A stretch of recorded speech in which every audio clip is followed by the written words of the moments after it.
Right. Well, last night, if you weren't here, we did some biblical theology last night. Today is going to be a little bit different. There's going to be some of that sprinkled in. But today, Will encouraged me, actually did a little bit more than encouraged me. Sort of insisted on, when you come here, you need to do a second day and do some topical things that, are current, may not seem current at first, but they're actually current. Some things of apologetic value, and then, just some things that, he said that I thought might be appropriate, might really, again, either have apologetic value or just be things that you ought to know about. So we're going to do a series of, again, 5 topical things today. And we're starting off with this one, Pagan Christ. Now, I don't really see, other than Faith in the back, anyone that's sort of an undergraduate age.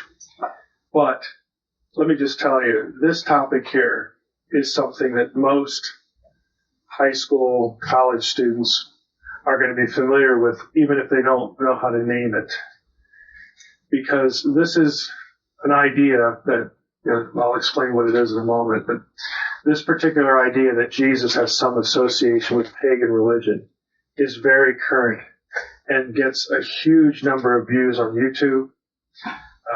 There are lots of websites devoted to it. This is something that if you spend any time online, especially again with unvetted information, which that's pretty much what the internet is, just a hodgepodge of information. Some wonderful stuff, seeded in the midst of a lot of garbage. You're going to run into this. And so most of the younger generation, they will have been exposed to this and wonder about it. And specifically, the technical term for this is Jesus mythicism. And there's really a twofold thesis to it. One is that there's absolutely no evidence that Jesus of Nazareth ever lived. Right? That's item number 1.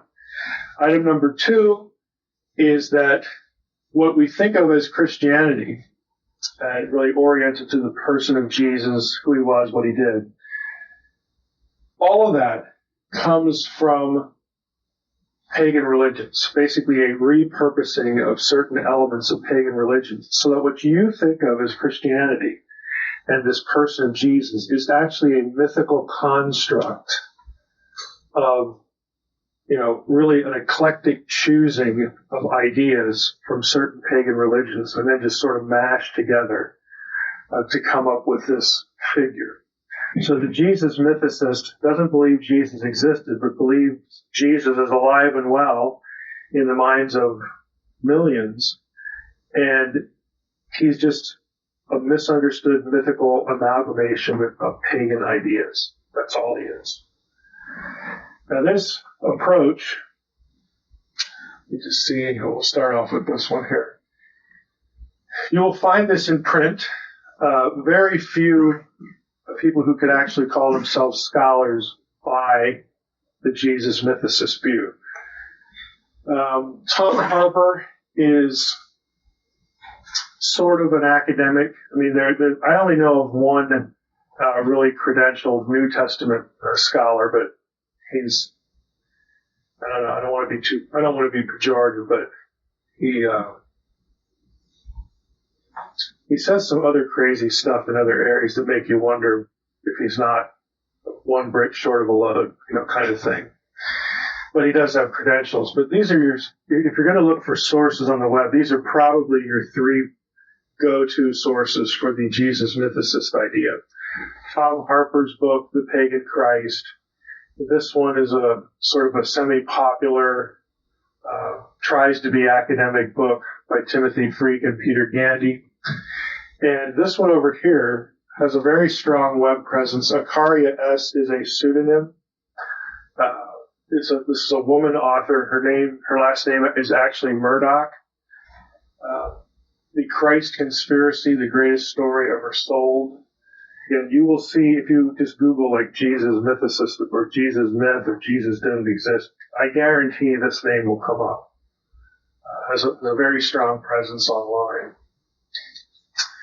It has been most popularized, though, to students, to the younger generation, through this film. Zeitgeist, the movies, an independent film.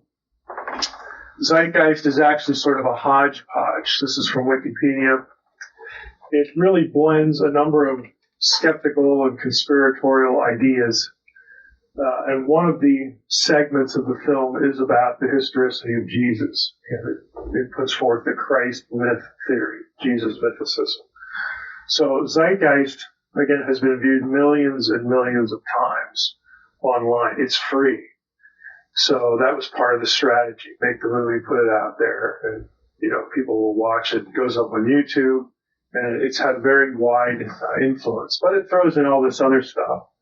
9/11 conspiracies, New World Order stuff. So, for many people, it's easy to look at Zeitgeist, and if they sort of learn a little bit about it, they just dismiss it. But the thing that it's actually really known for is the Jesus myth idea, that component of the film. Now, let's just take the two fundamental theses one at a time. First one, there's no evidence that Jesus ever lived. I'm not actually going to spend a lot of time on this because this has been sort of beaten senseless. Both of these books are by atheists, and they're not buying it. Okay, so even atheists, and these are scholars. Maurice Casey just passed away recently. He was a New Testament scholar, and so is Bart Ehrman. Bart Ehrman is still alive. He teaches in North Carolina.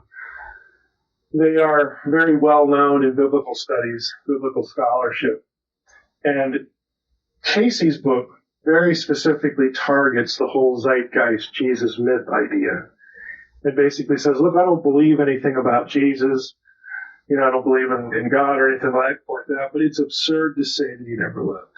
And it's also absurd to say that what Christianity puts forth is just a hodgepodge of pagan ideas. He says it's ridiculous. And so he goes through and debunks some of the books I showed you in the previous slide and lots of others. He's very familiar with the online community that promotes Jesus mythicism. And he goes through them one at a time. It's an academic book. It can be a dense read, a little hard read for the person who sort of doesn't speak the language of the academy, but it's quite good. Bart Ehrman, again, famous for being the evangelical turned atheist, says the same thing. It's just crazy to think that Jesus never lived. So he actually wrote a book against it. And he took a lot of heat for it from the Jesus mythicist community, because since he's an atheist and a high-profile one, been on the Colbert Report and all these late-night talk shows, they thought he was their friend. And they basically quickly turned against him when he said, you folks are just, out to lunch on this one. You don't have to believe anything about Jesus. I don't, but the idea that he never lived is just nonsense. A couple more. Marcus Borg, Dominic Crossan, very famous figures in New Testament scholarship. And they've not put forth books aimed at debunking the idea, because these books precede Zeitgeist. But they do put forth good material that establishes the historicity of the figure. So again, if you run into this and you're looking for ammunition, one of the first things that someone who wants to promote this idea is going to say, oh, well, you're just doing that church stuff. You're giving me resources from pastors and evangelicals and people who are confessional. No, not really. I've just showed you 4 books by people who don't believe in the deity of Christ or God at all, that are opposed to Jesus mythicist. So you don't need to depend on evangelical sources. There are, of course, evangelical sources. The one on the left here by Eddie and Boyd, The Jesus Legend, is an attempt to, again, systematically go through Jesus mythicism, point by point, and address those things in an academic way. Gary Habermas from Liberty University, this is a more popular title, but he has become known for sort of one of the go-to guys for discussing the evidence outside the Bible, outside the New Testament, for Jesus of Nazareth. So this one's a little bit more readable, but Rhodes and Eddy It's a good academic book, and they're both good writers, and they communicate pretty well. Craig Evans, again, he has a chapter in this book on Jesus mythicism, so it's not the whole book. This one on the right here is a small paperback. I think its weakness is that it shows a few of the signs of being put together kind of in a hurry. It was a response book to Zeitgeist by Porter and Bedard, but it still has a lot of good material in it as well. So I would recommend that. And so it's less than 200 pages. So if you wanted to sort of get up to speed on what the arguments are, responses, that would be a good choice. So we're going to spend most of our time on number 2. Virtually all the details of the life and teachings of Jesus are somehow coming from pagan religion. And I'm going to focus on Egyptian material and Mithras. Mithras is the central figure of one of the Greco-Roman mystery religions. So as far as similarities, what you're going to see is, there are similarities between the basic ideas of Christianity and some pagan religions. But even when there are similarities, when you drill down a little bit into the similarities, you're going to see that the two entities, Christianity and this other one over here, they're really using terms in different ways. And there are some fundamental differences even when the similarities are struck. And the reason you have any similarities at all is pretty self-explanatory. The ancient world, again, they're predisposed to supernaturalism. So that's it from the get-go. And, that means their thoughts about creation, life, death, any sort of anomalous experience, they're going to be explained in supernatural terms. And every religion, again, is concerned with life, death, rebirth, afterlife. I mean, this is what they're all about, every one of them. But they articulate, again, beliefs about the afterlife or beliefs about salvation in widely different ways. But since the concerns are the same, you're naturally going to get, ideas about those things that are going to have some points of overlap. There's also the issue of geographical proximity. I mean, this is the Mediterranean. They're not cut off from each other, and so you're going to have, Christians being pagans and pagans being Christians, and paganism can break down into, a few dozen different sorts of belief systems or cults or whatever. But they run into each other all the time. So there's just invariably going to be some sort of, cross-stimulation discussion, comparison of ideas. And when people write, this is a prehistoric times, there's a lot of writing going on. There's going to be some note, some record of how all these different groups talked about the same set of issues. And you're going to have points of overlap. And the last one, I think, this is the one that Zeitgeist really likes to hop on, is the fact that historically, the early Roman Church, what we would call Roman Catholic today, one of their strategies for evangelism, for conversion, for spreading the influence of Christianity, that brand of Christianity, was literally to strike parallels in, whatever geographical area, whatever culture, to strike parallels with what they had believed up to that point, again, what we would think of as pagan religion, and say, oh, well, this character over here, that's just like, Mary, that's just like Jesus. And the similarities would be reflected in their artwork, their iconography. And so it creates this impression, because it's a deliberate strategy, that there's a similarity. And again, there may be some points of similarity, but you have to realize what the Jesus mythicist crowd is saying. They're saying that those pagan antecedents are the cause, and Christianity is the effect of that cause. That Christianity actually literally derives from those things. And it's not just, Roman Catholic, priests or whatever, drawing analogies again for the sake of getting people to convert from this God to this God. They're saying that we wouldn't even have the discussion about Christianity had it not been for these pagan religions, because that's really where it comes from. So, first one, Christian Jesus is really the Egyptian Osiris and Horus. Zeitgeist and other sources will say, well, look, Horus was conceived by a virgin, Isis, and Osiris was killed and resurrected. There you go. That's Jesus. Jesus is just this, again, amalgam of Egyptian religion and these particular gods. On the left is Osiris, the right is Isis. Osiris is green, by the way, typically because he's Lord of the Dead. We're going to talk about Osiris's resurrection in a moment. Here we have Horus, again, wearing the crown of Upper and Lower Egypt. Horus was a major pharaoh figure. We'll talk about a little bit why. But Zeitgeist will zero in on things like this. This is Isis nursing her son Horus. And of course, we have Mary with Jesus. So they'll say, look, it's the same thing. The one derives from the other. One is the cause, the other is the effect. Now, if you're not familiar with the Osiris, Isis, Horus myth, here's a little bit of a summary. So the god Osiris was married to his sister wife, Isis, who was also a goddess. Osiris was very popular because he taught people how to farm, and he just sort of rose to the top in terms of noteworthy deities in Egyptology, Egyptian religion. His brother Seth was very jealous, so Seth devised a plan to kill Osiris by trapping him in a coffin and sending it off into the Nile.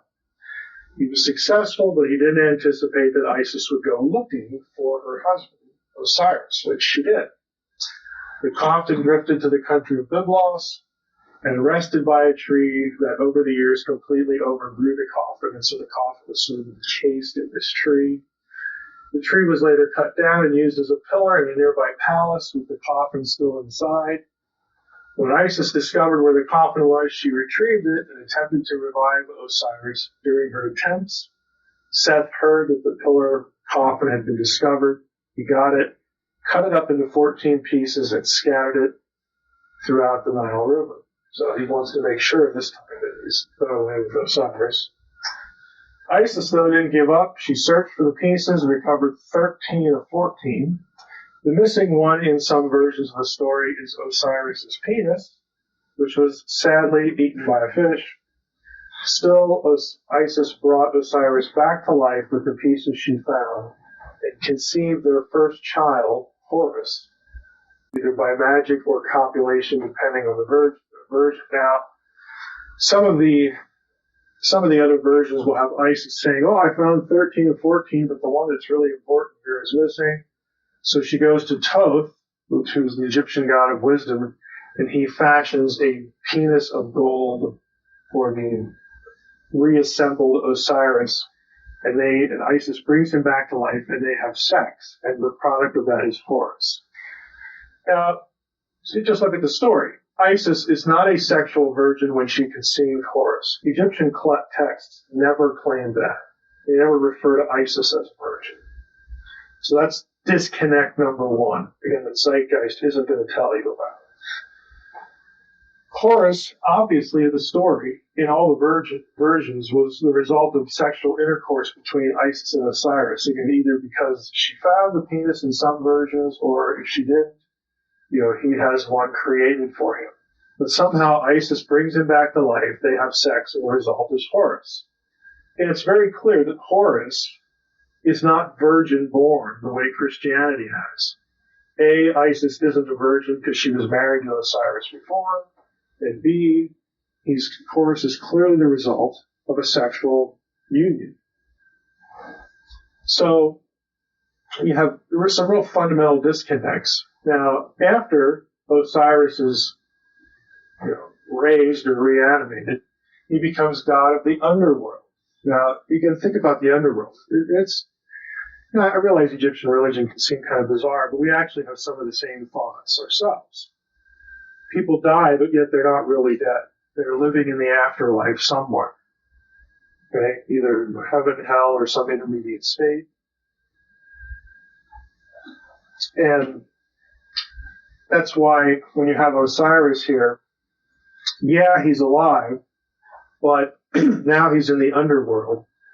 living sort of a cadaverous existence or something like that. But that's where he is. Osiris was not allowed to return to the land of the living. Okay, this is precisely the point of the Christian resurrection. So the Egyptian story doesn't even have that element, and in fact specifically denies it. So how Zeitgeist can use this and say, oh, this is just like the Christian resurrection. I'll have to be honest with you. Sometimes I think this is just pure ignorance on their part, but I also think there's malice going on here. I just think that they're going to lie to you. They're just going to lie, because who's going to bother to check? Horus, eventually in the Egyptian story, became a god king, and the pharaoh, every succeeding pharaoh, at least if they were natural-born Egyptian, foreign pharaohs, depended on what they wanted their people to believe. But Egyptian pharaohs were the reincarnation of Horus. That was why Pharaoh was considered a god. But Horus becomes a god king, and then he gives up his throne in the Egyptian story and replaces him with a human being, the pharaoh. So each succeeding pharaoh is the reincarnation of Horus. Now, there's a New Testament scholar. I wanted to throw this up here just because I will give my files, my slides to Will, or post them somewhere so you can get them. There's a link here. Lord Gask is a New Testament scholar, and he's one of the few actually in the evangelical orbit. I mean, I've shown you a couple of response books, but that's about all there is. He took Zeitgeist pretty seriously, and he said, you know what, I need to do a fairly serious job of debunking this. And so what he did was, on this site, he talks about, Tom Harper, one of the books I showed you, his views.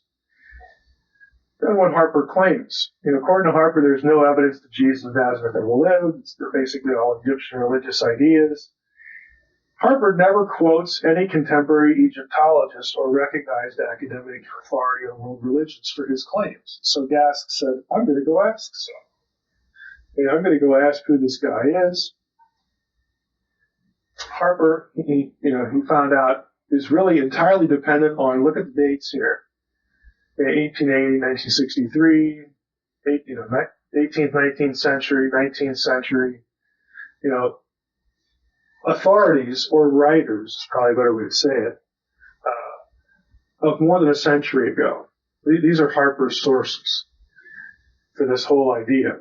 And one of them that Harper, calls one of the great geniuses of the 20th century, great Egyptologist, was a high school language teacher who was a theosophist.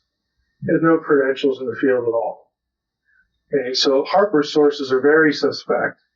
But anyway, what Gask does is he said, look, I'm not an Egyptologist, so I'm going to go ask some. He sends an email to 20 leading Egyptologists, and what does he find out? He wants to find out answers to specifics. So these are all from Harper's book. That the name of Jesus was derived from the Egyptian Yu-Sa. That's how you, by the way, nobody knows how Egyptian was pronounced. This is just scholarly conventions. You put E's before the consonants or I's, and you just go with it. Yu-Sa, which means the coming divine Son who heals or saves. So this is Harper's claim. See, that's Jesus. It's right out of Egyptian stuff. Harper claims the god Horus is an Egyptian Christos, or Christ, and his mother Isis again, forerunner of the Madonna and the Child. It said that this was a leading image in Egyptian religion. Other claims. Horus had a virgin birth. He claims that he was a fisher of men and had 12 followers. So again, if you're reading Harper's book or you're listening to any of this on Zeitgeist, you're going, what do I do now? Look at that. This is impossible. I mean, Jesus has to be derived from this stuff. Look at all these parallels. The letters KRST appearing on Egyptian mummy coffins many centuries BC. I love when they don't give you exact dates, so you can't actually track anything down. This word, when the vowels are filled in, is really karas or Christ, signifying Christ. And then the doctrine of the incarnation is, in fact, the oldest, most universal mythos still in religion. This is all Osiris stuff. Basically, all this is garbage. Only one of 10 experts who responded to Gask's questions had ever heard of any of his sources. The responding scholars were unanimous in dismissing the suggested etymologies for Jesus and Christ. I mean, I've taken hieroglyphs, and it's nonsense. It just is. Ron Leprehan, who is the professor of Egyptology at Toronto, pointed out that Sa means son. Remember, you Sa was Harvard's language for Jesus. Sa does mean son, and you does mean to come, but the Kuhn Harper had the syntax all wrong. Basically, the word order is wrong in Egyptian. In any event, this combination never exists in Egyptian literature. It's a fabrication. While all recognize, again, Gas, the people he emailed, while all recognize that the image of the baby Horus and Isis has influenced the Christian iconography, again, because this was a strategy in the early church to create these congruences, there's no evidence for the idea that Horus was virgin born. We already talked about that. There's no evidence for the idea that Horus was a fisher of men. It never occurs in Egyptian literature about Horus. He's never called a fisher of men. He's never said to have 12 followers. He's literally making it up. And his sources make it up. And then they just make a movie about it, put it on YouTube, and it gets millions of followers. That's how it works. And KRST is the word for burial or coffin. Coffin is KRSW. But again, there's no etymological evidence to link this with Christos or Hebrew Mashiach. This is actually the key term here because it's Semitic. Now, Egyptian is not a Semitic language. It's classified as Hamito-Semitic, African Semitic. It has some Semitic characteristics and some other things that are not. But it ain't Greek. Greek is Indo-European. It's nowhere close. So if you'd expect a correlation, this is where you would find it. With a culture that's near, okay, not across the Mediterranean Sea up in the Aegean somewhere, you'd expect Egypt, next door neighbors to Canaan, that there would be a correlation there. But there isn't anything. Again, they're just making it up. Akaria S. Let's switch gears to Mithra here. And Akaria S. is the one that has sort of on the web popularized this the most. She quotes Gerald Berry, Religions of the World. She has this in one of her books. Both Mithras and Christ were described variously as the way, the truth, the light, the life, the Word, the Son of God, the Good Shepherd. The Christian litany to Jesus can easily be an allegorical litany to the Sun God. Mithras is often represented as carrying a lamb on his shoulders, just as Jesus is. By the way, where's the verse for that? That's in Christian bookstore art. Okay, that's not in the New Testament. Midnight services were found in both religions. Ooh, there's a tight parallel. Midnight services. The Virgin Mother was easily merged with the Virgin Mother Mary. Petra, the sacred rock of Mithraism, became key to the foundation of the Christian Church. Again, this is basically all made up. So let's talk about it, the parallels. Some of this can be summarized here, this article right here, as far as the sort of the main tenets. The argument goes this way. Mithras preceded Christianity by roughly 600 years. So this Mithra religion was around supposedly 600 years before Christianity. Mithras, it is said, was born on December 25th. He was considered a great teacher, 12 disciples, performed miracles, called the Good Shepherd, the way, truth, light, all this stuff. Identified with the lion and the lamb. And followers were marked with the sign of the cross. Mithras had a Eucharist or a Lord's Supper that had bread and wine. The initiation ceremonies included a baptism to remove sins. Again, if you're just reading this, or you're watching it on Zeitgeist, you're like, it takes your breath away. Oh man, look at all these parallels. All right, let's go through them. The Roman deity Mithras appears in the historical record in the late 1st century AD for the first time. In other words, that coincides with the era of the early church, toward right around 100. Let's just use round numbers, 100 AD. So Mithras, is contemporary, but it's not older. It could very well be a response to Christianity or a counter religion in Christianity. to say Christianity came from it is, again, you don't have the chronology for it. Now, mythicists, when they have an occasional spasm of honesty, overcome this by saying Mithras is actually the Persian Zoroastrian deity Mitra. Unlike major Greco-Roman deities like Jupiter, no ancient source preserves the mythology of Mithras. We're going to come back to this Mitra claim in a moment. But here's a key idea that they never tell you. There are no Mithras texts. So where did we get this 12 followers carrying the lamb, the way, the truth, and the light? Where do we get that? It ain't from primary sources. There are no Mithra texts. What the best you get is when archaeologists uncover what's called a Mithraeum, which is where Mithras followers would meet. You might have short 1 or 2 word inscriptions, but there are no texts. There's no Mithras Bible or anything like that. It doesn't exist. All information about Mithras comes from depictions on monuments and, again, a handful of comments about the cult from other sources, people writing about the followers of Mithras. And they didn't produce their own material. Why? It was a mystery religion. It's supposed to be secret. It's kind of like the Freemasons, the whole mythology about the Freemasons. What we do is a secret, so we're not writing it down so people can't discover. Well, that's what you have with mystery religions in the ancient world. We didn't write things down because that's the whole point. Okay? It's supposed to be of this secretive element.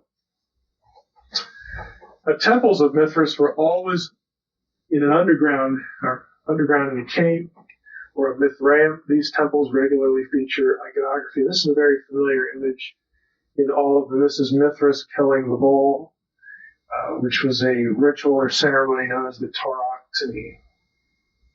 We'll come back to that in a moment. Here's a Mithraeum that's been excavated.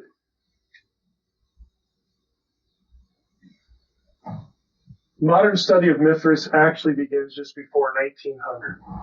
Okay, so here we have, once again, the 19th century, with Franz Cumont's text et monument, 2-volume work that at his time, in 1900, collected all the ancient evidence about Mithras known at the time.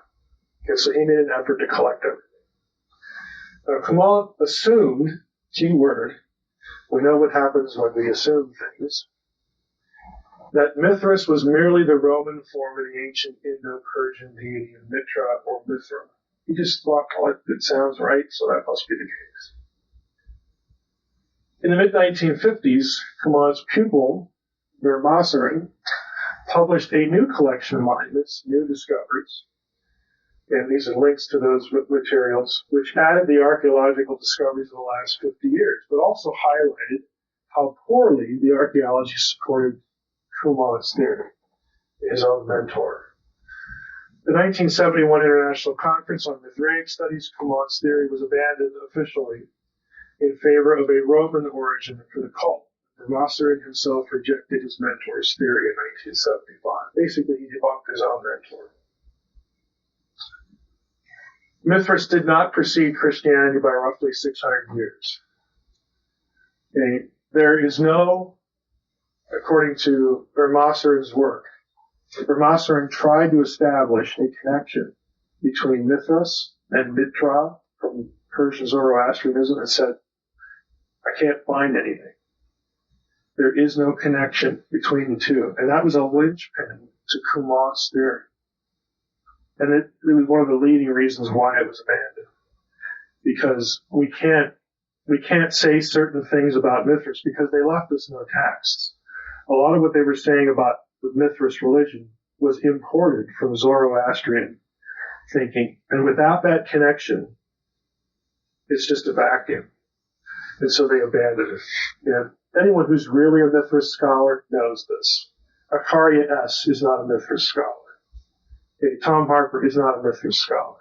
You want to know about Mithras, you go to the Mithras experts.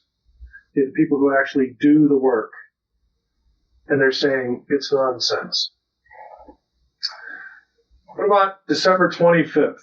Mithras and the Roman sun god, Sol Invictus, the victorious sun, are co-identified in inscriptions on candles. So there is a connection between Mithras and Sol Invictus.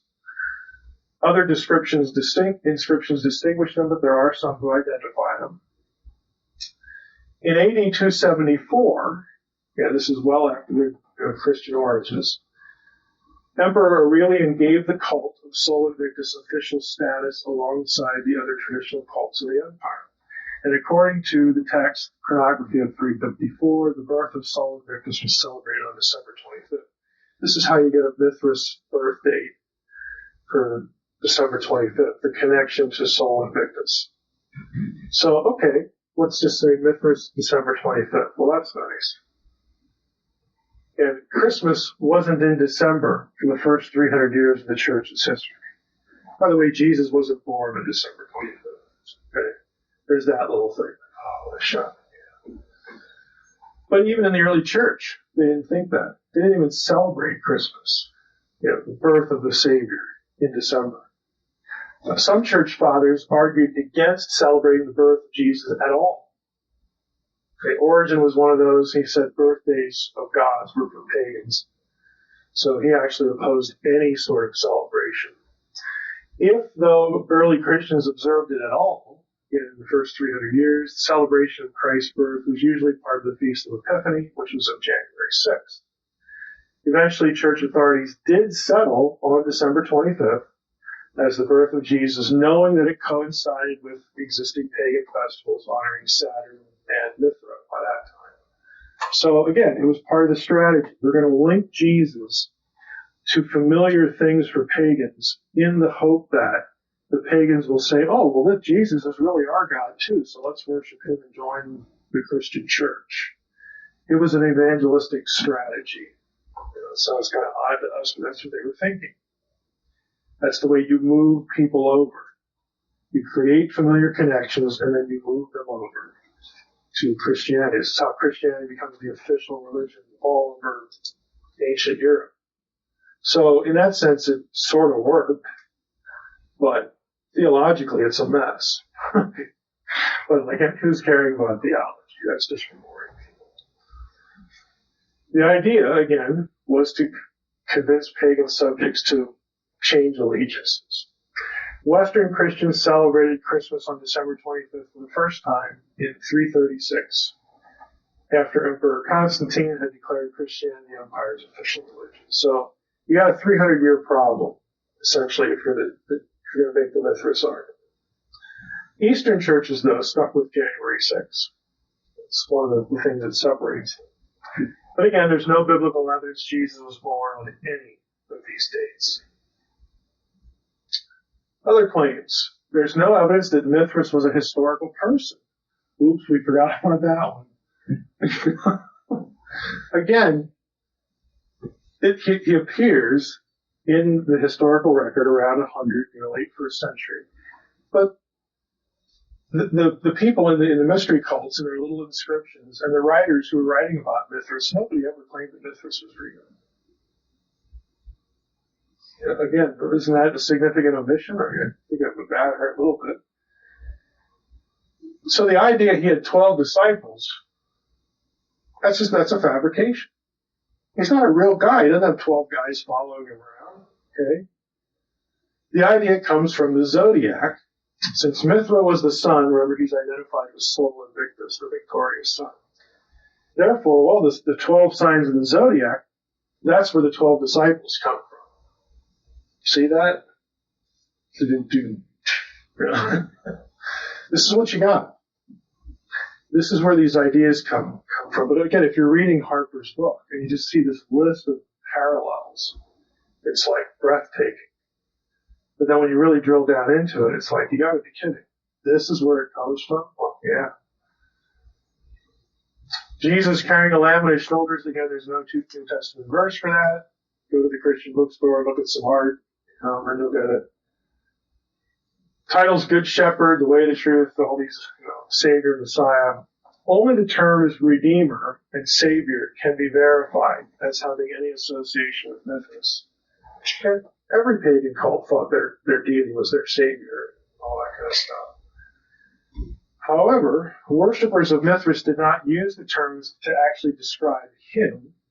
They were used conceptually in regard to following Mithras. So, You followed Mithras if you wanted to be saved or redeemed. But they didn't actually call him. Again, there's almost no written evidence anyway. But in what is there, they never actually called him these things, like Christians did with Jesus. Again, the nature of redemption and salvation in Mithras was quite different than Christianity. The Lion, the Lamb, again, there's basically no evidence for the Lamb association and Mithras. There does appear to be some connection between Mithras and a figure called Ion, a lion-headed man. This is also a Gnostic figure. This isn't the way lion symbolism is used in the Bible, though. Jesus is the Lion of Judah.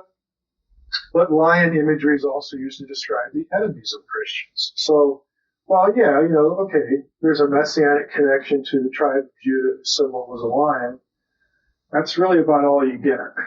And in the Bible, it's not always about Jesus. Sometimes it's about other things. Was the Lord's Supper or Eucharist taken over from Mithraism? And what this view does is it basically ignores everything in the Dead Sea Scrolls that has some relationship to the question of communion or Lord's Supper practices. Now, if Dead Sea Scrolls scholars aren't going to say that New Testament Lord's Supper practices came from Dead Sea Scrolls sects, what they will say is that there were people at Qumran, the Qumran community, who did similar things. They had bread and wine and ceremonies, celebrate the Messiah, celebrate this or that. It's that there's a similarity there, but Jewish scholars, again, scholars of the Second Temple period Judaism, are not going to say there was a cause and effect here, but there is a clear similarity. So why would you need to go to Mithras for this when you have Judaism right before the New Testament period and overlapping with the New Testament period doing these things? You don't need a pagan cult for that. And frankly, again, in my podcast, we're going through of all things Leviticus. There are very clear parallels in the Old Testament.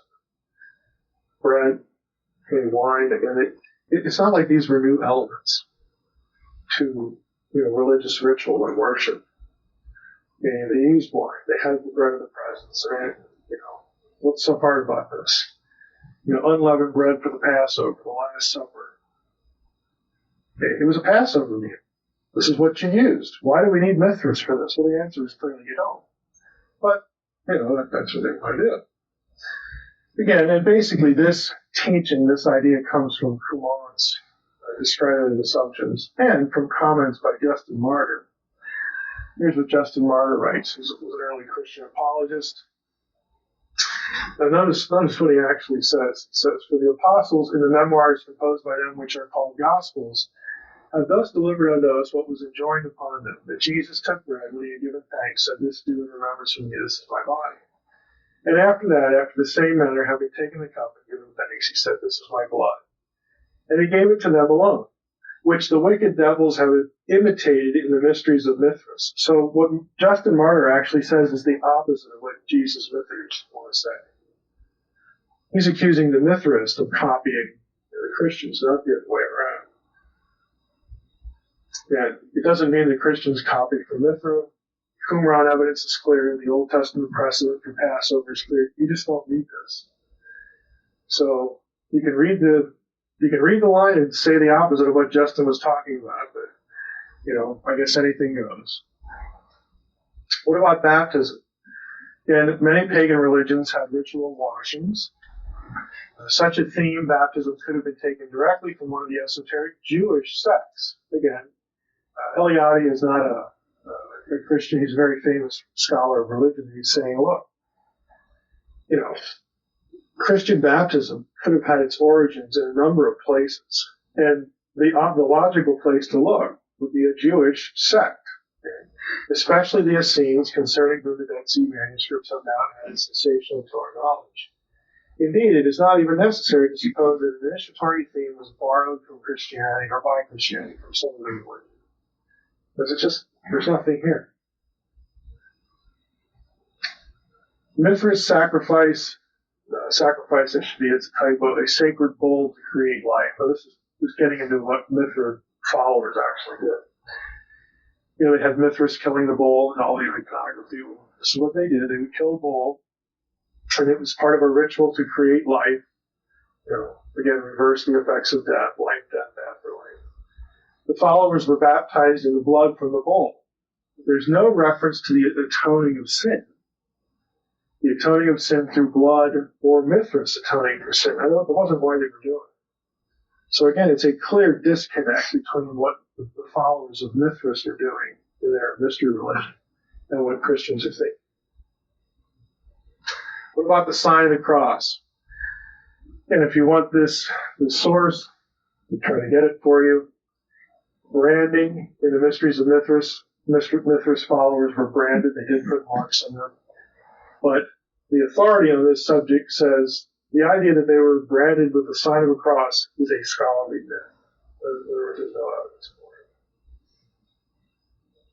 There's also no reference to Mithras being virgin born or visited by magi. We could think if the Christians need source material for Mithras, that they would, this would be important. Okay, but again, they don't. They're literally making it up. All known Mithras tradition has Mithra being born from a rock. Okay, all of the traditions about Mithras, stuff that's written about their religion, says he was born from a rock. Well, then how can the rock-Peter connection make any sense? And Jesus wasn't born from a rock, and he wasn't born from Peter either. And it's just absurd. But again, I hope you're getting the point. You read these books, your young people watch the Zeitgeist video, and they go through this litany of parallels, and they're blown away. All this stuff I hear in church is a fabrication. It comes from some cult, some Greco-Roman cult or Egyptian religion or whatever. And they're not going to take, obviously, the time I need to go track this stuff down. They're not going to do that. I mean, they might dismiss it. They might believe it. They might never tell you. This is the kind of thing that I think is be very useful to go through in church, because I'm willing to bet that a lot of young people in your church have watched that video or heard about it, or come across something on the web after they heard about it. And here's a picture of, this is Mithras iconography. He's being born from a rock. All the traditions agree here. The earliest existing account of Mithras' birth in iconography like this, that's him coming from a rock, and around the circle surrounding Mithras, here are sheep and goats. There's a guy over here. Well, is that a shepherd? Okay, well, maybe it is. Of course, if you're a car, you're going to say it is. It's interesting, again, because according to this religion, Mithras was supposed to have been preceded, or he was supposed to have been born before the creation of humans. So how does this make any sense? Well, the answer is it does. Okay, this isn't supposed to be, this isn't supposed to be fodder for, hey, when Mithras was born, look at all these things that are around there. Okay, that isn't the point.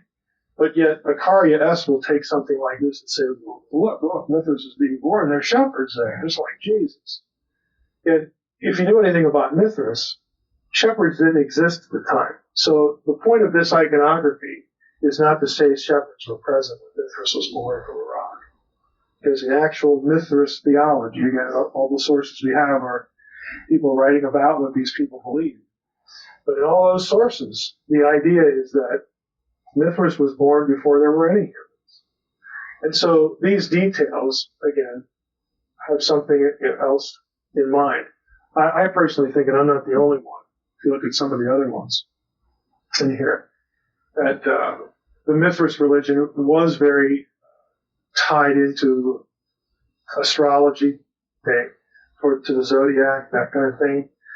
And so some of these symbols have easy correspondences to parts of the zodiac or constellations. So that's probably a better approach than saying there were humans before there were humans, that kind of thing, because it just doesn't make any sense. But again, they're not going to tell you that. There's also no reference to Mithras dying on a cross. I don't know how much time we have here. What time do you have? 3 minutes. Time fell. Yeah. You might wonder, okay, where does where does this image come from on Freke and Gandy's book? Now, this actually isn't going to be Mithras, but again, they're going to talk about Mithras in here. It might be misled. But where does this symbol come from? This is actually a seal, a little cylinder seal that it used to be in a museum in Berlin. It was lost shortly after World War II.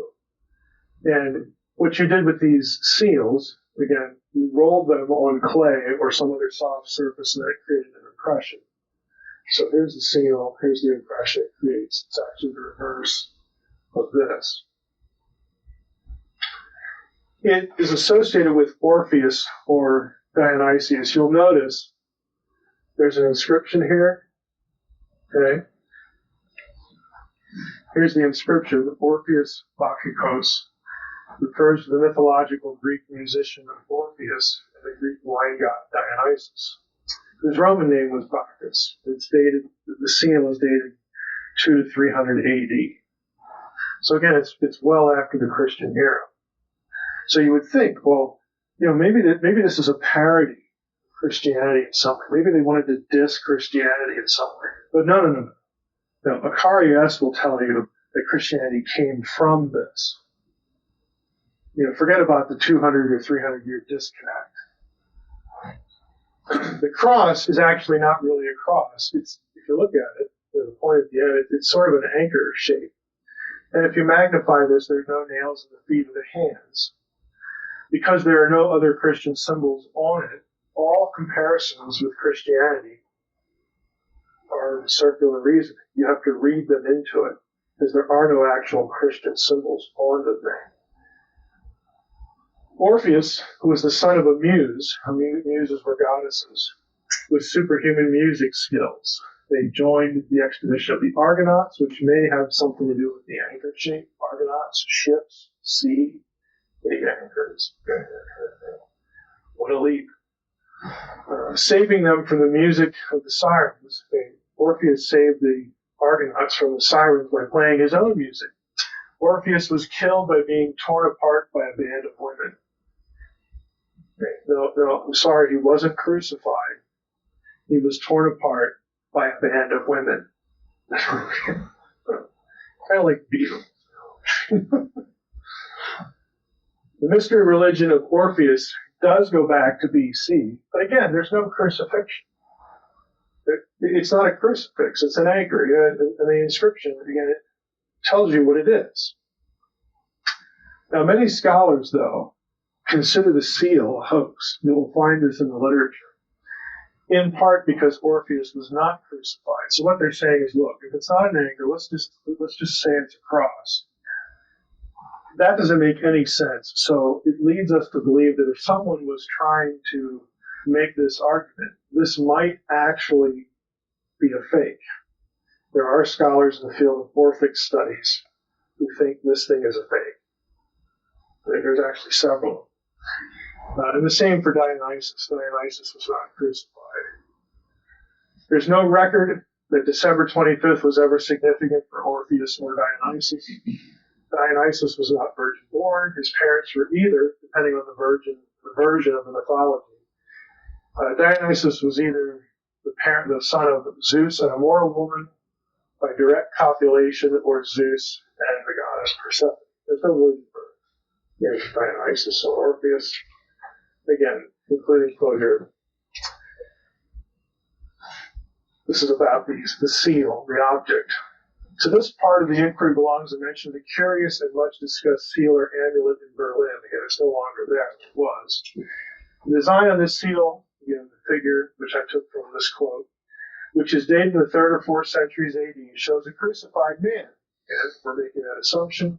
Above the cross are a crescent moon and 7 stars, and a cross belongs to the legend of Orpheus Bacchus. This has usually been supposed to be the work of some Gnostic sect exhibiting a syncretism of Orphic and Christian ideas.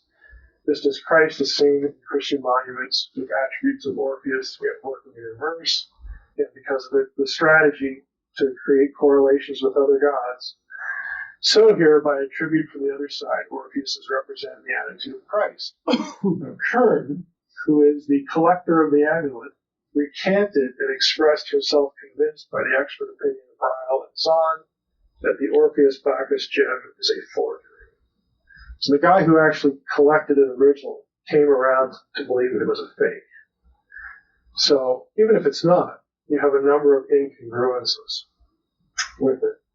So if you're into this, again, you'll get access to the slides. There are some really, I think, pretty good websites on other aspects of Zeitgeist that you can look up.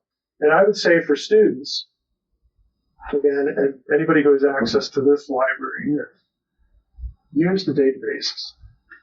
Always insist on primary sources. This is what I do every time. I don't know if any of you have heard me on the radio or because I do lots of interviews. I especially with, crazy stuff like ancient astronaut theory, it's always the same. Show me the text. Show me the primary sources. That is our starting point. I don't care if they said this. I want to know who they are. And usually that kills the conversation right there.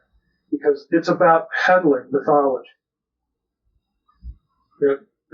I can't put it really any other way. When you go through the material and you realize these connections are so surface-oriented, and some of them are just fabricated, and the ones that aren't fabricated are wrong in like 3 or 4 other different ways. It's just peddling an idea to do what? To destroy the church, to destroy somebody's faith. Whatever. That's what it is. But you're only going to find that if you insist that someone show you the data. And like I said, it usually just kills the conversation. You get the data, then you start tracking things down. Okay, that's what you do. Yeah. If you want information about some of that, I've blogged on some of this. I blog again what other people have done about it. Go up to my website, just put in some of the things in the search field, you'll find other resources. But always insist on the data. Like I said, it usually just kills it right. All right, this time we want to tackle Gnosticism. And again, Gnosticism, as I said last night, is one of those words that you hear a lot and people use a lot. But in my experience, a lot of people don't really know sort of the lay of the land. So what I want to do here is overview the basics of Gnosticism. Again, talk about how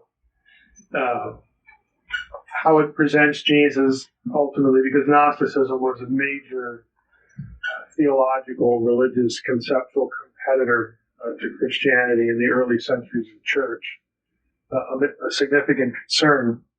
And then I want to say a little bit about the Gnostic Gospels, again, where a good bit of this material comes from. So, by way of a preliminary summary, what does Gnosticism seek to provide? Again, what did people see in it? What spiritual help did it offer? And what I'm going to show you comes from this book. Heller is a Gnostic. He's a Gnostic bishop. If you want to sort of get Gnosticism from the horse's mouth in a readable book, I highly recommend this one. Okay. You can get it at gnosis.org or, of course, on Amazon. Gnosticism is the teaching based on gnosis, which you probably know is just a word that means knowledge. And it's specifically the knowledge of transcendence, knowledge of the true God. You're going to hear me say true God a lot. Arrived at by interior intuitive means. So knowing God, again, knowing this transcendent true God, is not achieved by external revelation in Gnosticism. In other words, they're not reliant on scriptures telling you things about God and the true God. Now, of course, there are Gnostic scriptures, there are Gnostic Gospels. So those are important, but they're not considered sort of the authoritative conduit to your own awakening. That is largely going to be dependent on you.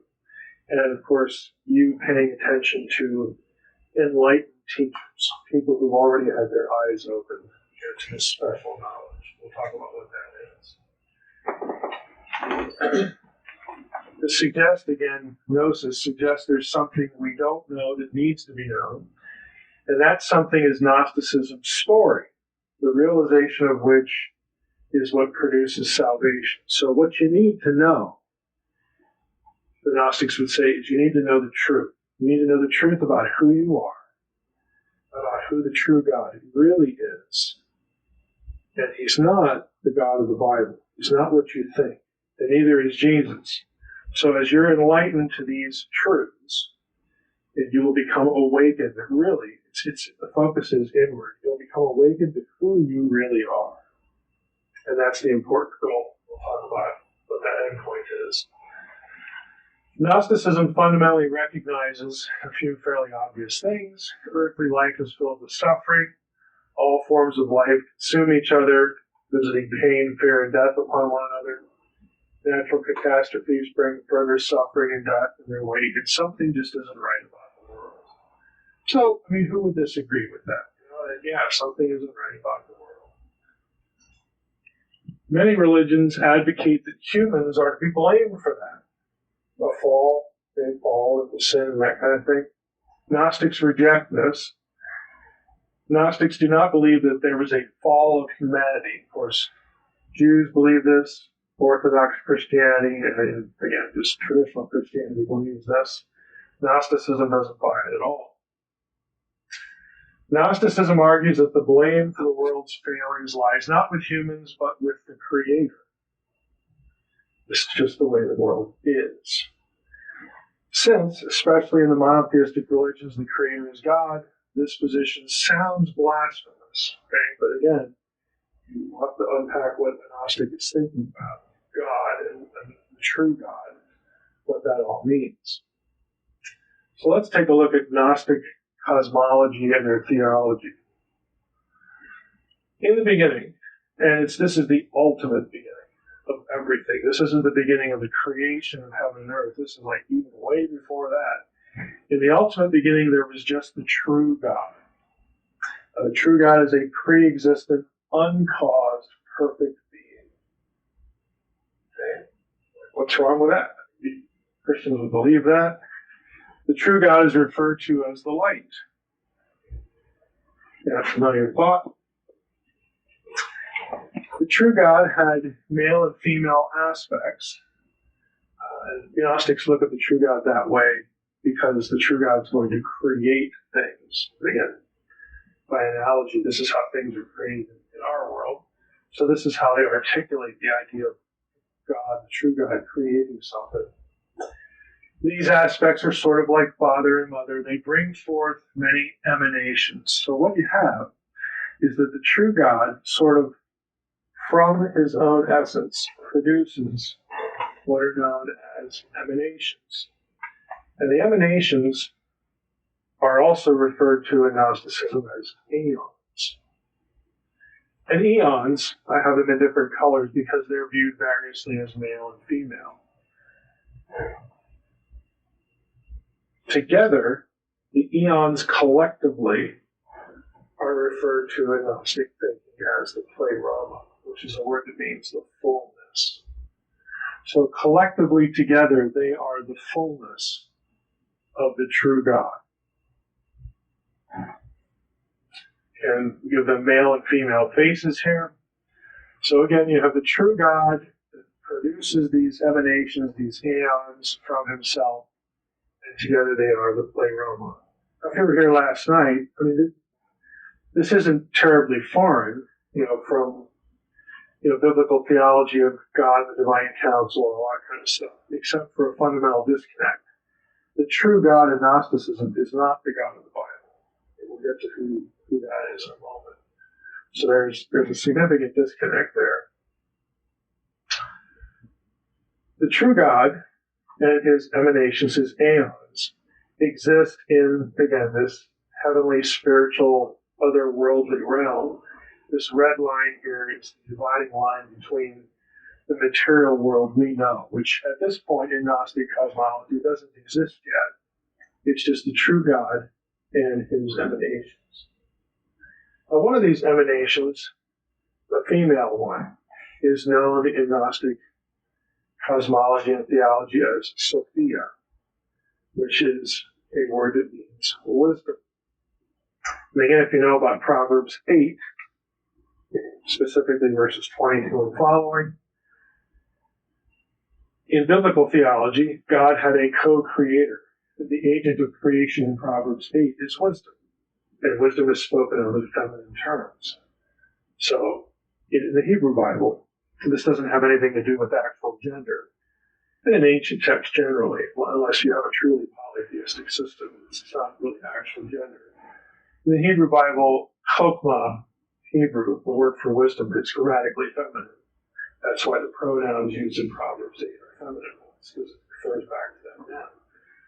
But in Gnostic thinking, we also have a wisdom figure, Sophia, and she is sort of central to what happens.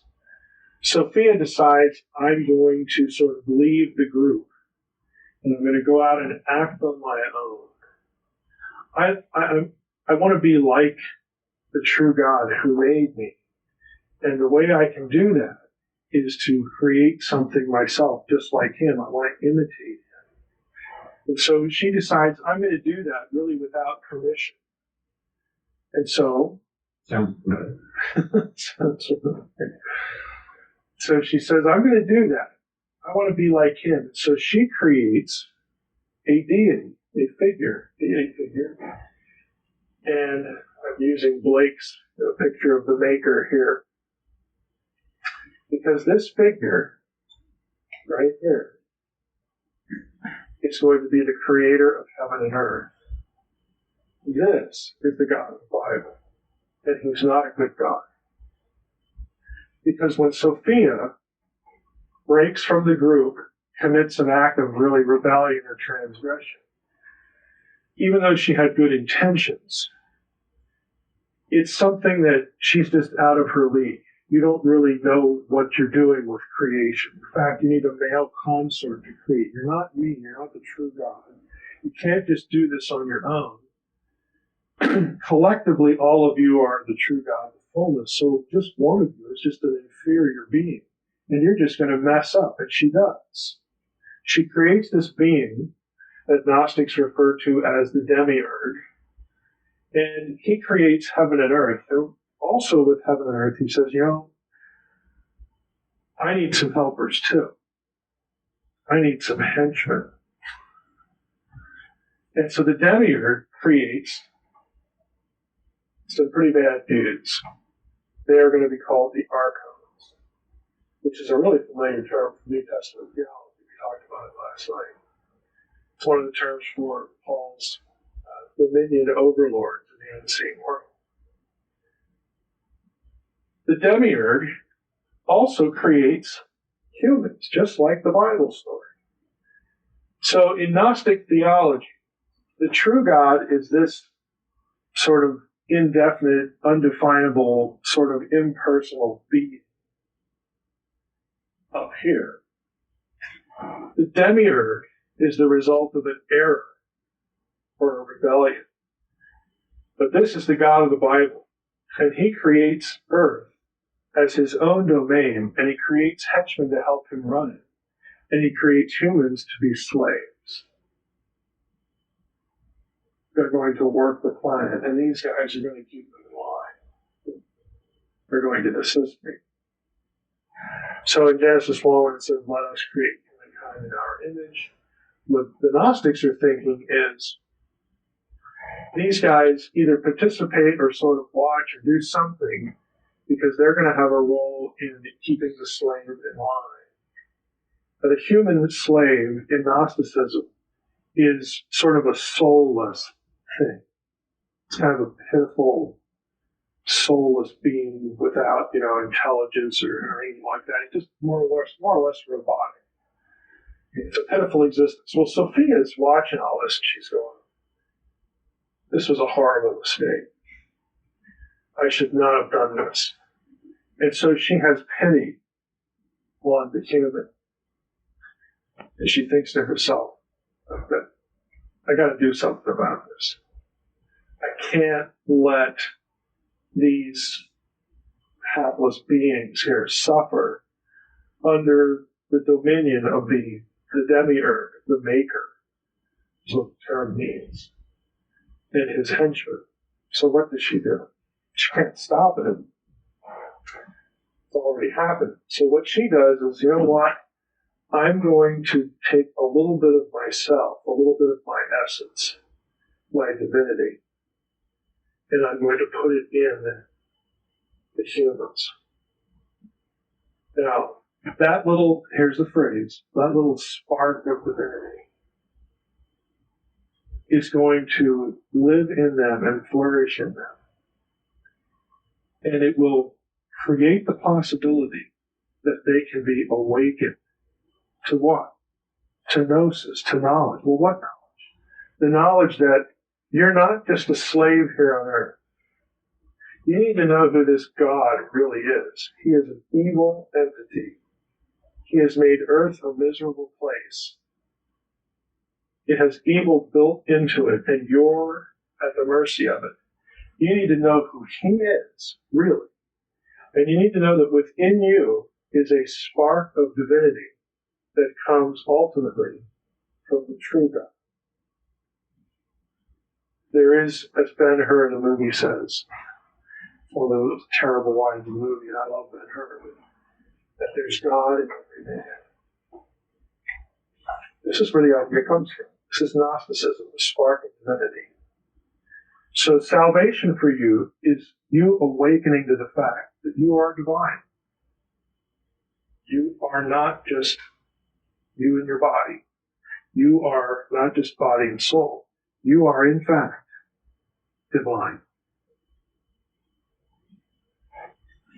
That's what needs to be going on in your head. A few observations. What we saw feels pretty dualistic. You know, a creator-creation distinction. However, Gnostics, though, taught that the creation of our material world by the demiurge was just an illusion deriving from our own misperceptions of the true God. You know, we humans think that the demiurge is the true God, but he's not. So we're misled. And so we think there's some sort of division between the creature, us, and the world, and the creator, as he put us here. But that's not actually the truth. The truth is that the true God is eternal, uncreated, and there's a little bit of him in you. The truth is that everything we know, ultimately can be traced back to him who had no beginning. So it's actually a monistic system that all is one. Even though there's tragedy, even though there's error, even though there's rebellion, even though there's hardship and evil, all is one. It just needs to be restored or kept in line by the true God and his true agents, who are the aeons. But you're misled. You think that there's a distinction between creature and creator, that the creator is benevolent. The creator is not benevolent. The creator is evil. He puts you here as a slave. The only reason you can even think coherent thoughts and awaken someday, hopefully, is because one of the eons who messed up felt sorry and made sure there was a little spark of divinity. You need to awaken to that knowledge, who you really are. That's salvation. Because ultimately, yes, you'll die, but nothing ever really dies, because all is one. Your immaterial you, put there by Sophia, and passed on, through generations, that will live forever and will find its way back to the true God.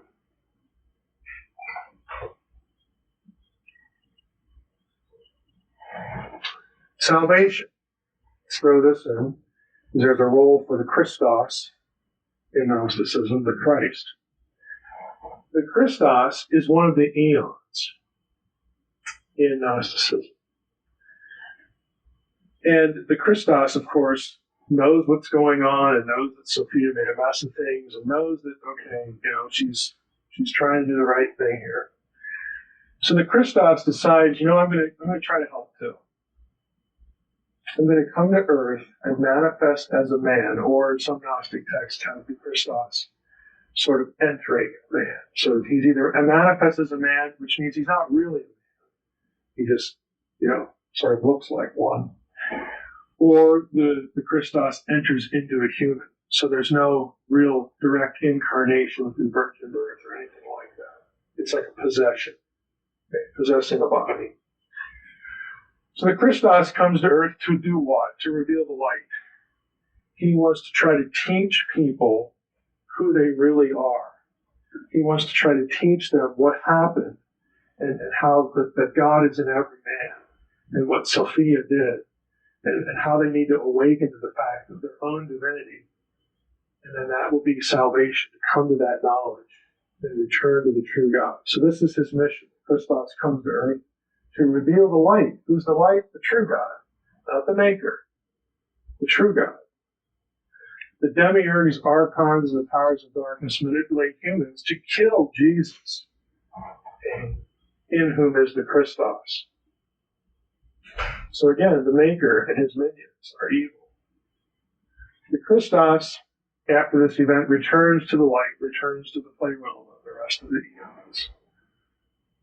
So we don't have a physical bodily resurrection, we just have a return to the light. His message while he was on earth is gnosis. He talks about light versus darkness. He talks about good versus evil. He talks about divinity. He talks about returning to the Father.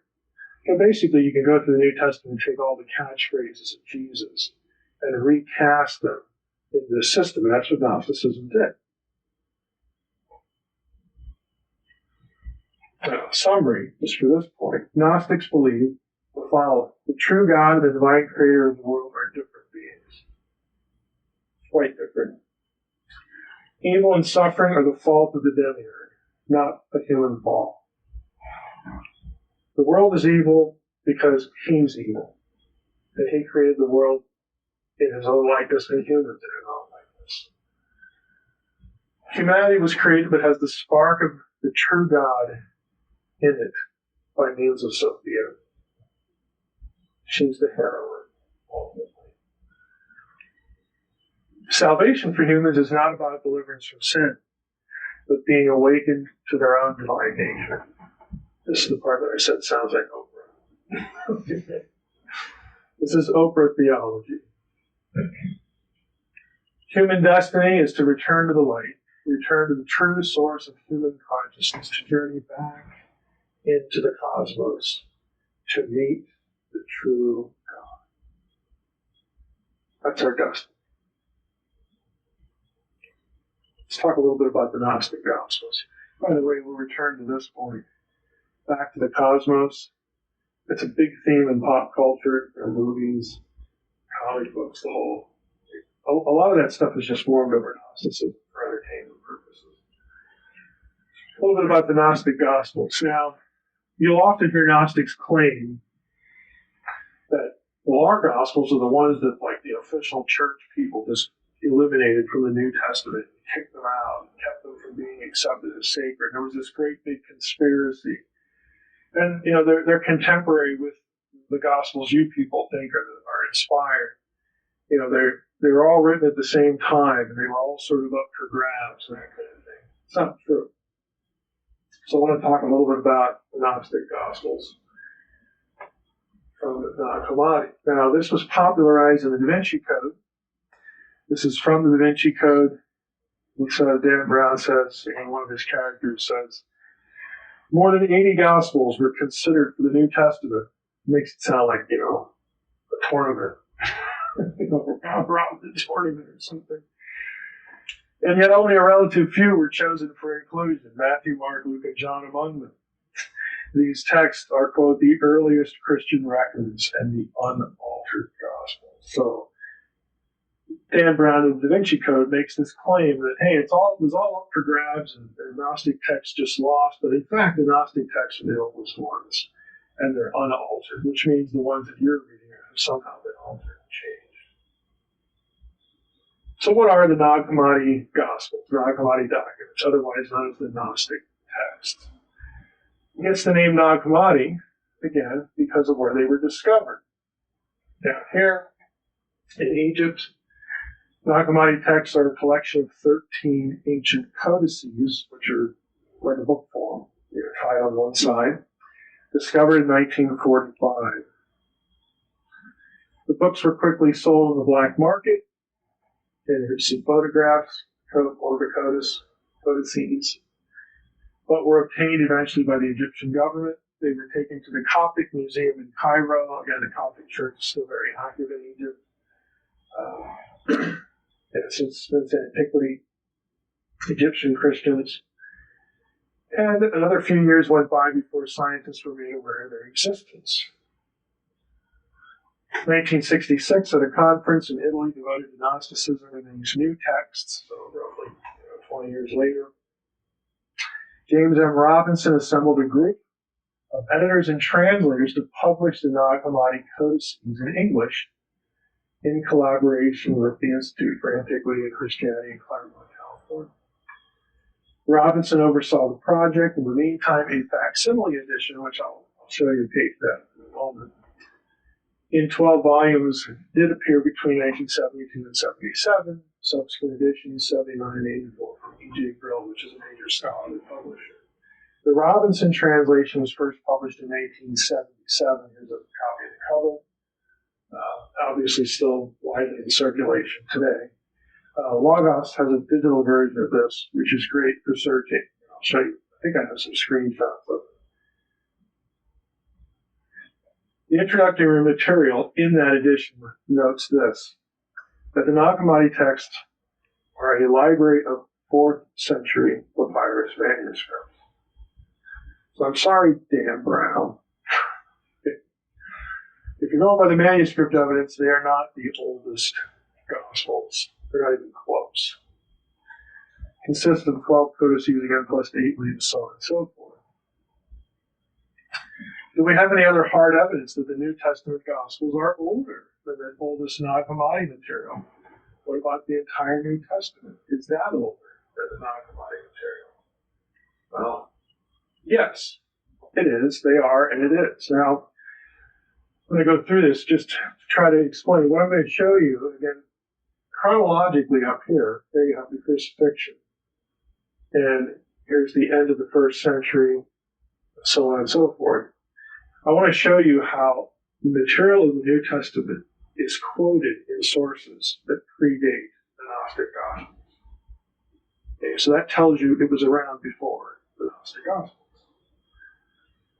So why 50 to 80 AD for the New Testament canonical Gospel? That's where they're usually placed. And Gospels and Acts are put in this era. What's the evidence? 3 non-technical points. The Gospels prophesy the destruction of the temple, which occurred in 70 AD. Therefore, they would have to be written before the destruction of the temple. The fulfillment is never mentioned. You would think a traumatic event like that, if the Gospel was written after the event, they would have mentioned it. But they don't. They always talk about it being in the future. Luke never mentions the death of Peter and Paul in either his Gospel or its sequel. Luke, of course, traveled with Paul. So if Paul would have died before he wrote his Gospel, you would think Luke would have mentioned it. Of course, Luke and Acts and Paul's still alive. So, 4 New Testament Gospels in the book of Acts.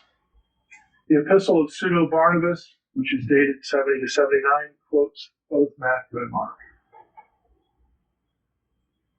The Didache, again, 70 to 130, quotes Matthew extensively. Therefore, Matthew had to exist before the time. You can't quote something that doesn't exist, unless you're Jesus mythicist. Then you can just make things up. Luke and John are both quoted in the Muratorian fragment, again, 170 to 180 AD. Polycarp, convert of the Apostle John, quotes the book of Acts in his own epistle to the Philippians. The shepherd of Hermas quotes Acts several times. Keep going. Romans is cited by Clement of Rome. Various dates are Polycarp and the Didache. 1 Corinthians is cited in the Didache and the shepherd of Hermas. 2 Corinthians is cited by Polycarp, shepherd of Hermas, and the epistle of Diognetus. Galatians is cited by Polycarp and Diognetus. Ephesians and Colossians are cited by Polycarp, Clement, and Ignatius. Here, look at the dates. Philippians is cited by Polycarp, shepherd of Hermas, and Ignatius. First and Second Thessalonians is cited the shepherd of Hermas, the dedicated Polycarp and Ignatius. Get the idea. First Timothy and Titus, cited repeatedly by Clement and the Didache and the shepherd. Ignatius makes allusions to the personal letter of Philemon.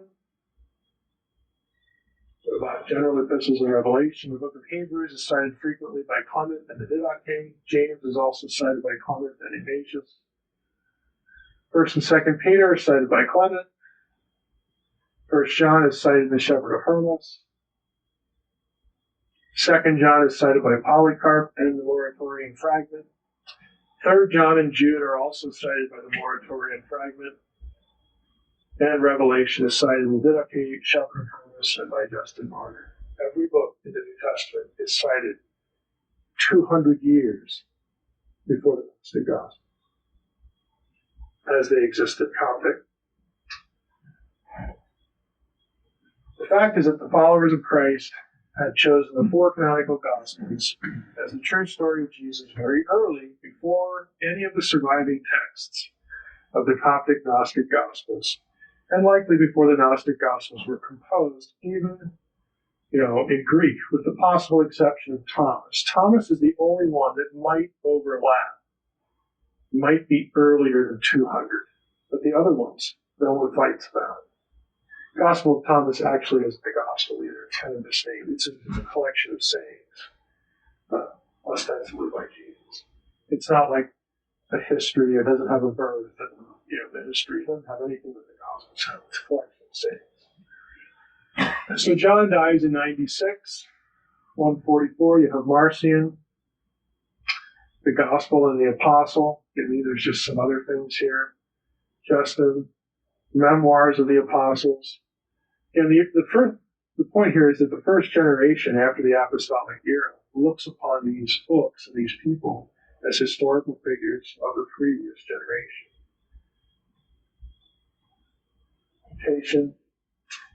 Tatian is important because he produced something called the Diatessaron, which was a harmony of four. This is the first attempt at a harmony of the Gospels. Okay, Tatian, see if I have this on here. Go back here. The word on Tatian's Diatessaron. Justin's disciple, and this guy was a disciple of Justin Martyr, produced a new edition of the fourfold Gospel by unstitching the sections of its four component parts and rearranging them to form one continuous narrative. This edition, the Diatessaron, Harmony of Form, proved very popular. And what he did was he took the four Gospels, as they were being circulated, put them all together in one volume, and circulated it. It was very popular, especially in Tatian's native Assyria, where the Syriac-speaking church was most unwilling to abandon it. Even in the 5th century, it was just a really popular book.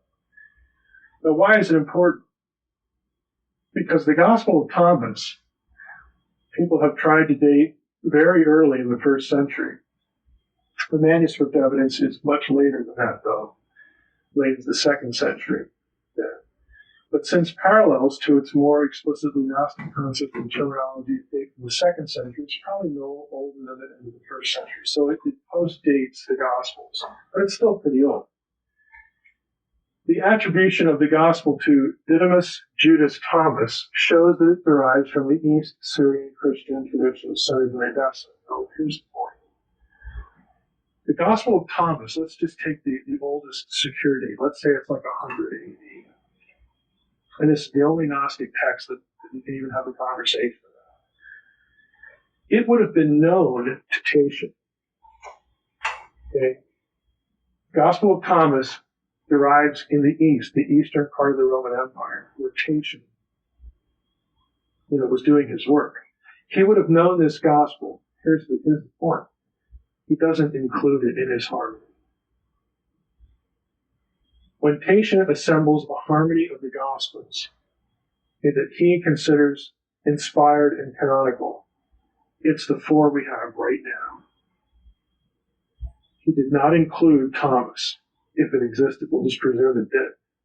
That tells you that in Tatian's mind, in the mind of the Eastern Church, Thomas's home turf, the Gospel of Thomas was not considered the same level as the four Gospels we have. It was excluded. He could have very easily just added it. He put the other ones together. If he would have thought that this deserves the same status, why not include it? But he doesn't. Let's talk a little bit about Mary Magdalene. She misses Jesus. I wanted to throw this in because it's current, and again, it was popularized because of the Da Vinci Code, but it's been in the news lately because of a spurious fragment that the scholar at Harvard, unfortunately, spoke of publicly prematurely and is now sort of taking a beating for it. This is your Coptic Gnostic library from Brill. This is the current scholarly edition of the Gnostic texts. There's an English translation and then a Coptic counter page each. So reproduce it in Coptic and in English. This is volume 2. Now, if you read the Da Vinci Code, I realize it's a little dated now, but this is where this whole hepped up thing about Mary Magdalene and Jesus being married. Dan Brown has one of his characters citing in text, the one we'll say here, saying that Jesus kissed Mary Magdalene on the mouth.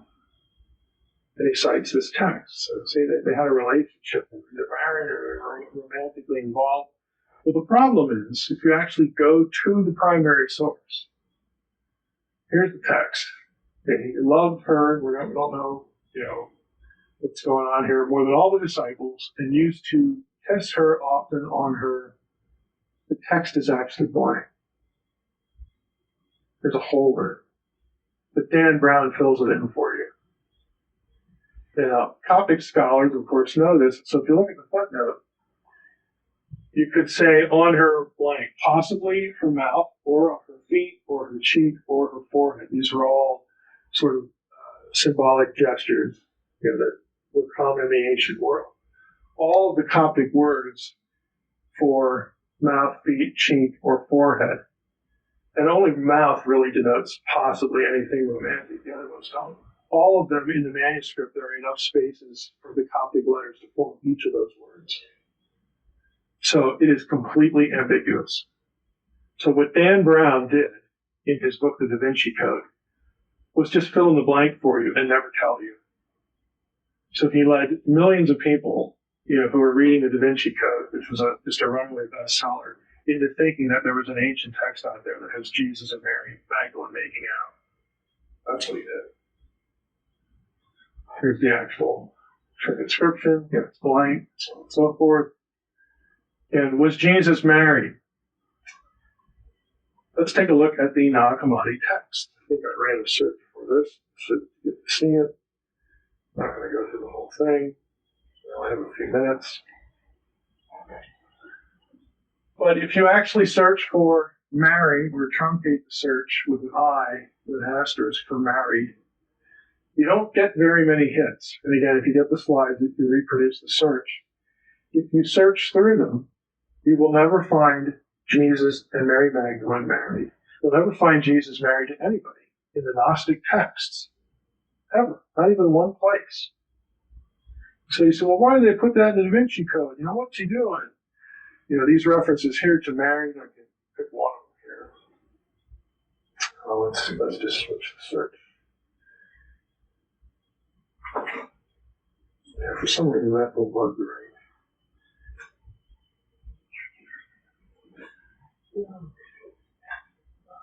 English. Here.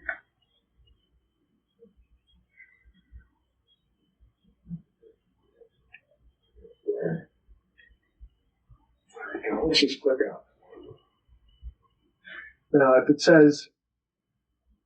has a citation, NHC, this is an actual text as opposed to like the introduction of the book. So click out to one of them. This is the Gospel of Thomas. Okay. It's fine where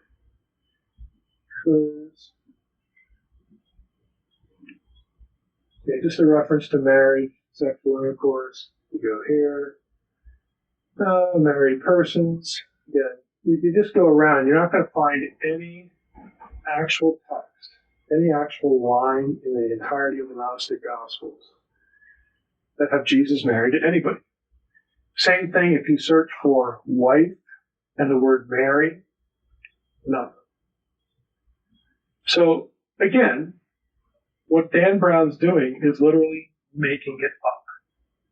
Now, if you have Logos, and if you want to do, again, stuff, if you want to do some apologetic stuff for the Gnostics about Jesus, this is the book behind it. Jesus in the Nag Hammadi Writings. It's a pretty thick book. It was somebody's dissertation. And you can search through that book for the same things.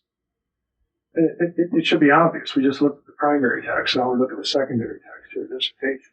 Jesus wasn't married to anybody in the Gnostic literature.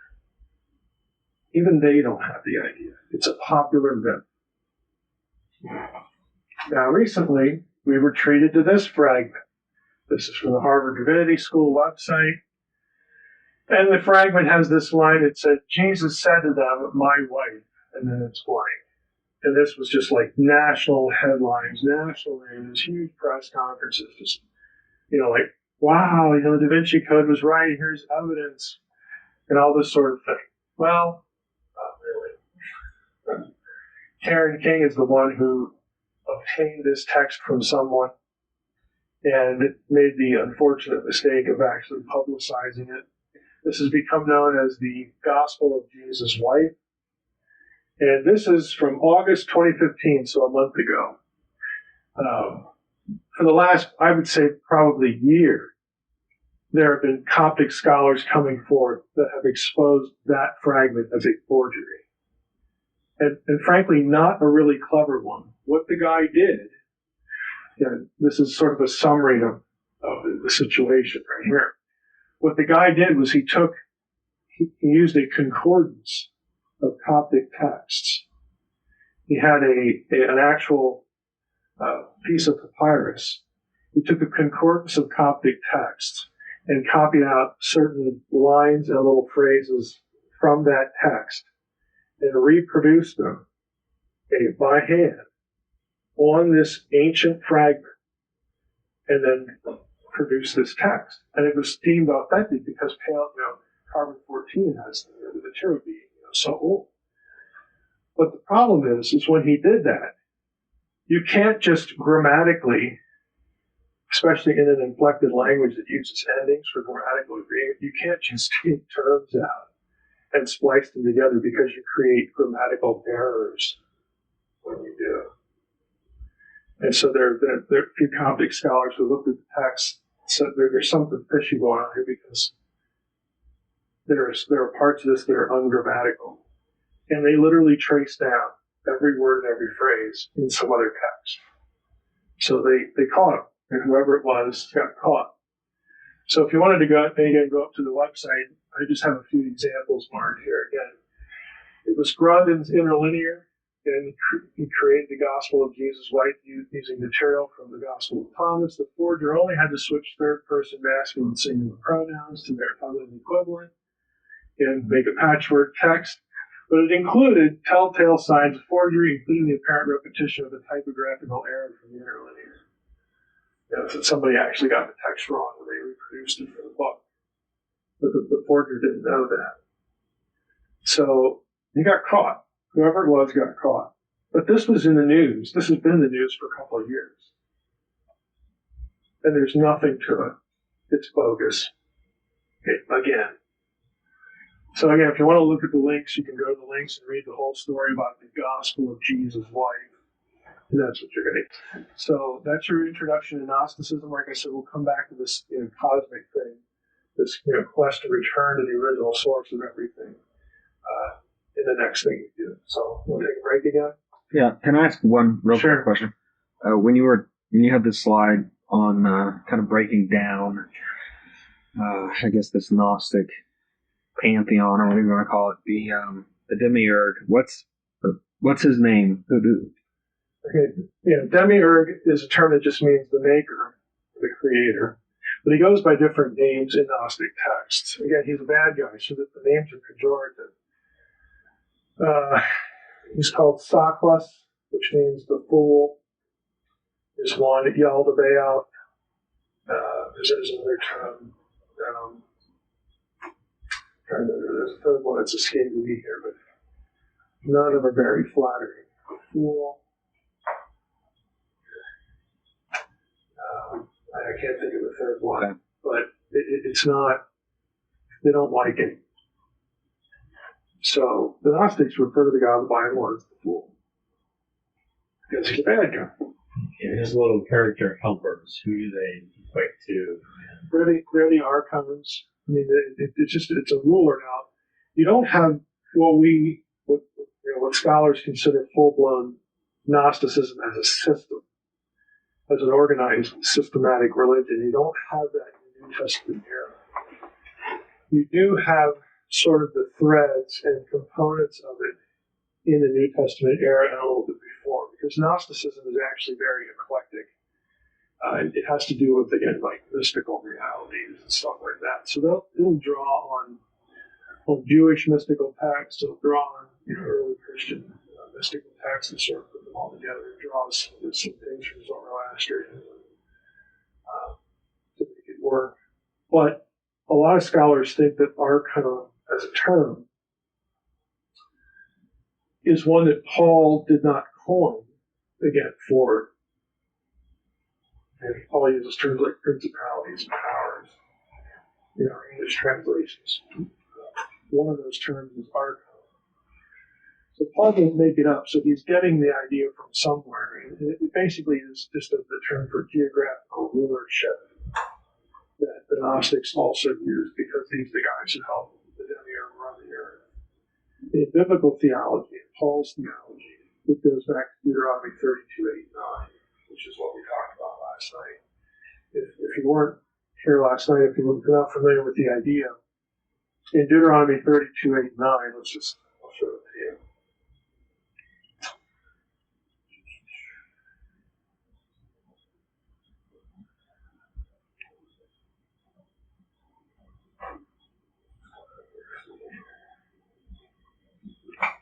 Okay. Well, the Most High gave to the nations their inheritance.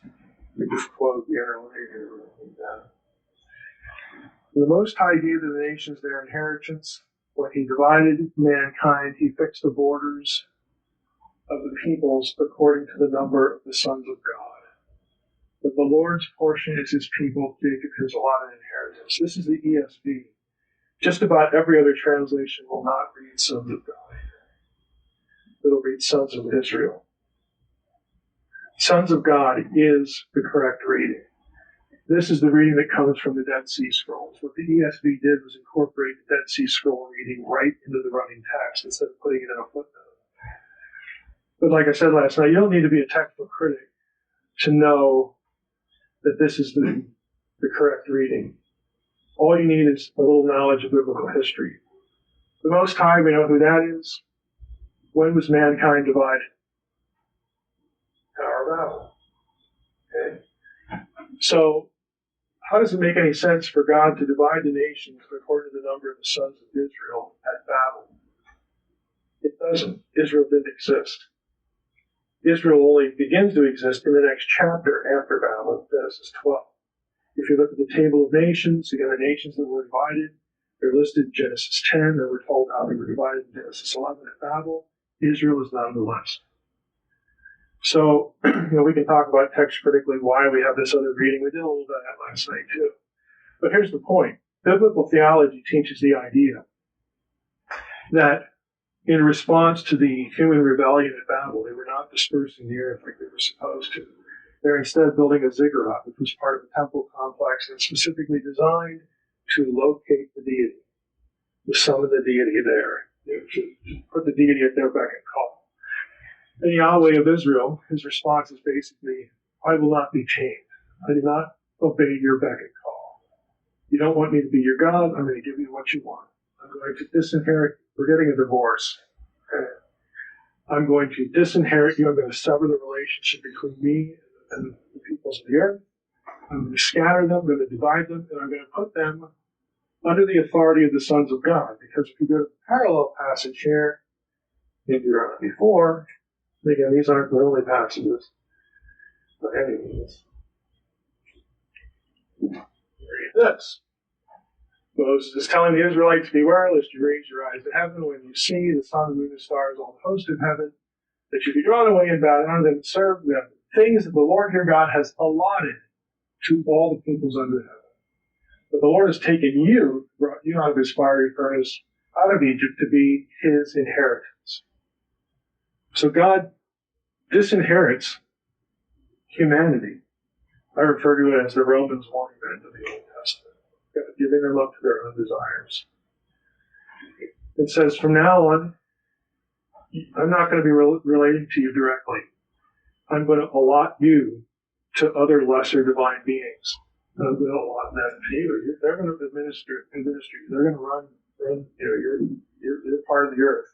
And we know from Acts 17 that part of this strategy, part of this punishment, was so that the nations would eventually find their way back to the true God through Yahweh's inheritance, Israel. So even after Yahweh divorces the peoples of the earth, he calls Abraham in Genesis 12, very next chapter, you get the Abrahamic covenant and it says, through you, all the nations of the earth will be blessed. So he doesn't divorce them permanently. But this is the Old Testament rationale, the Old Testament explanation for why the other nations have their gods, why there are pantheons in the other nations. It's because God put them under the authority of those gods. He assigned those gods to them and them to those gods. And eventually, unfortunately, those beings worked for God. They were given their assignments by God, but they become corrupt. Psalm 82, then the classic divine council passage. God has taken his place in the divine council. In the midst of the gods, he holds judgment. This is Elohim, that's Elohim, this is singular, that's plural. And you go through, and what is God saying to the gods in the council? How long will you judge unjustly, show partiality, or give justice to the weak and the fatherless, maintain the right of the... He wants the other gods to rule their nations, who rightfully belong to him. He's just disinheriting them. But he still wants them ruled according to good laws of him. He wants just rule. Because part of the plan is that one day they will be brought back into the fold. That isn't what happens. If you read through Deuteronomy, these other nations become known as the Shadim, which your English version was translated as demons. It's a little clunky. Shadim comes from Akkadian Shadu, which is, lo and behold, a territorial guardian spirit. So it fits. All the nations in the Old Testament world to the Israelite were under dominion of other gods. Originally because that's the way God set it up as a punishment. But those gods then become hostile, and they seduce Israelites into worshiping them. Deuteronomy 17, Deuteronomy 29, you get these references back to these other gods. And the whole thing just falls apart. So this frames the entire system, the entire theology of the Old Testament. It's why it's Yahweh against the gods and Israel against the nations. This is why. Because of their corruption. So when Paul inherits his theology from the Old Testament, he refers to these territorial Elohim, these territorial gods, who the biblical writers believe were real. In Paul's terminology, they are principalities, powers, dominions, authorities, rulers, thrones. They're all geographical dominion terms. And archon is one. So the archons in New Testament thinking run the earth in rebellion and hold people enslaved, away from the true God, away from the gospel. In Gnostic theology, they help the demiurge keep humanity as a slave. So there's some similarity there, but not, obviously coming from